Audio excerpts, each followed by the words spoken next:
Marita, dati em caso una que mencionar com mama, também topa suyo na Kia. Que passa aqui não? Sim, sabe que senhora com nota primeira viaja tampouco está delante juiz delante mesa verde. Ela já acaba aí passar, ela já na detener para venda de droga. Ela tem castigo de 20 lunas.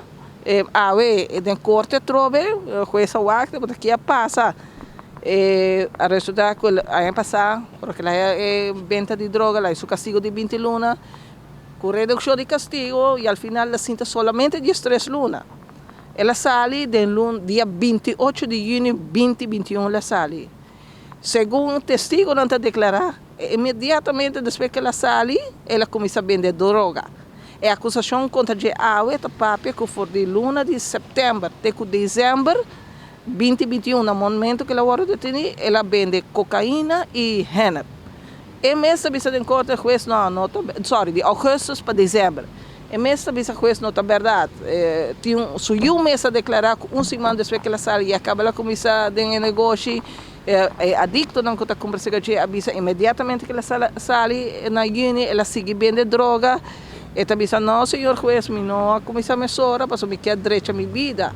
Mas busco um trabalho, me tá coque, mas vai uma me tá trabalhando anteriormente, na avisa me guarda, não tô na me trabalho.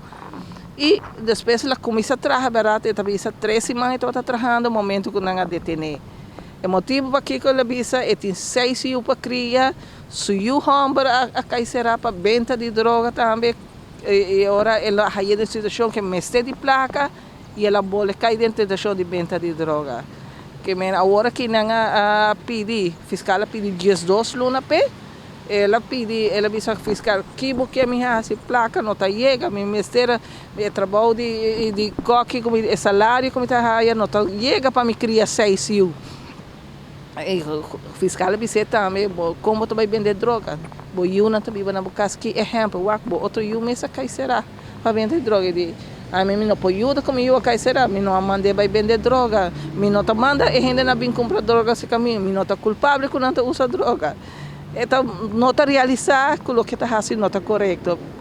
Fiscal pediu 12 lunas, jueza decidiu de vai de acordo que sabe, ela disse não tá primeiro viaja e agora que tá mama e eu denquia junto e segundo me por comprar dele, tem mais familiar direto, também será denquia no momento aqui.